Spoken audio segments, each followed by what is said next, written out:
Why are wait times so long at Pierre Hedary's?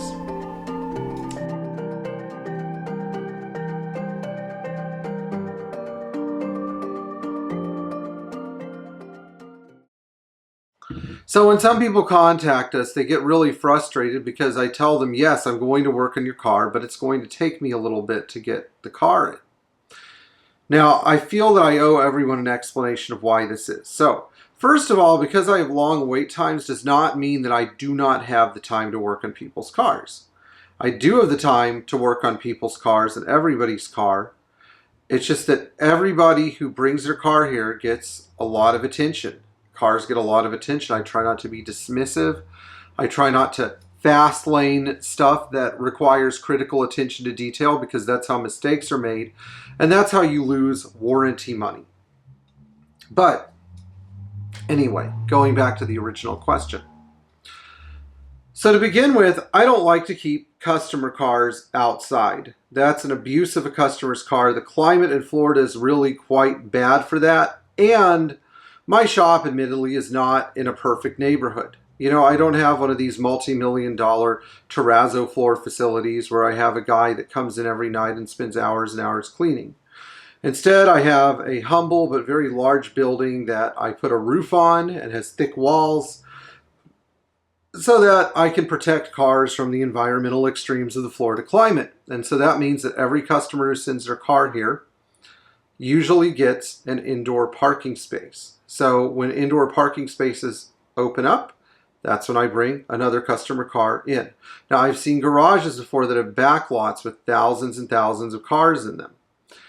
Usually, if you resort to this kind of measure and you leave your car at a mechanic shop where it sits outside for 6 or 8 months, it can cause UV damage that's irreparable to either your dashboard or your wood or your leather or both. You know, and with some of the cars I work on, like 280 SLs or 280 SE sedans from the 60s, it just is not a practical solution to have a car outside in those kinds of climate conditions. Now, Mercedes require a lot of attention to detail, and that's why almost every project here overruns its original timeline, because most of the time the cars have problems that are not known, are not fully understood by the owners or other shops, or may not be the original problem that we thought the car had. So when somebody hands me a list of things, they say X, Y, and Z are wrong with my car, I still have to verify that X, Y, and Z are the problem and potentially go back and rewrite the estimates.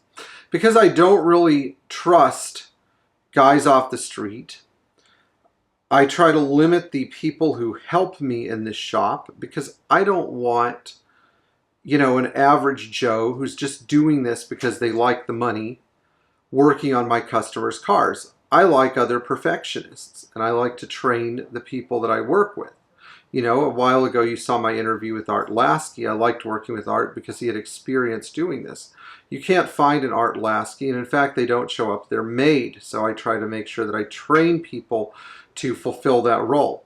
The other thing too is that we try to minimize the number of mistakes that are made here.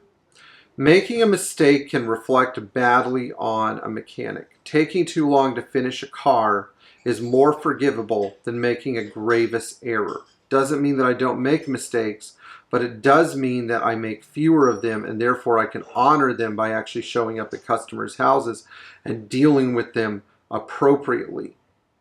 I think the final thing that I'd like to share with all of you is that it does humble me that so many people want to send me their cars from around the country. I never thought that the shop would mean anything to anyone. I thought I would just be a mechanic who worked on old Mercedes as they slowly faded into history. Turns out we're making history here in the present day, and it looks like it's going to go on indefinitely.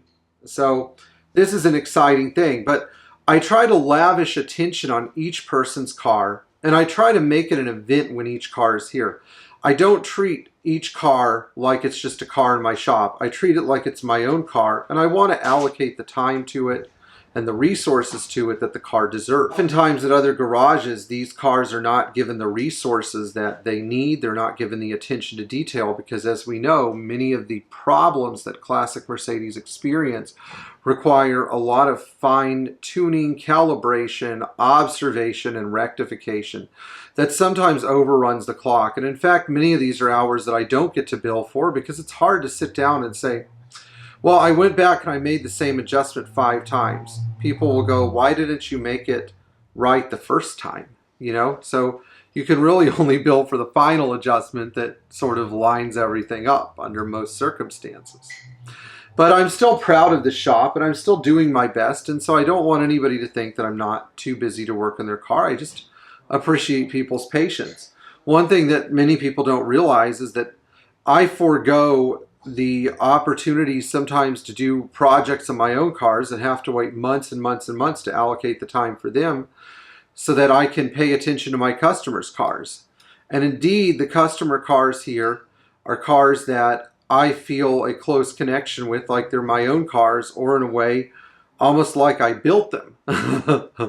And, you know, when people send cars to us for sorting, there's not a set protocol of how much time we're willing to invest in a customer's car.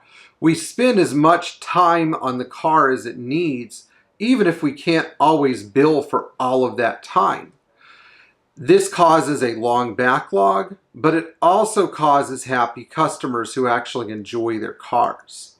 So, in case some of you are wondering why it takes so long to get a car in here and why it takes so long to finish a car at Pierre Hedary's, this entire video would serve as a great explanation.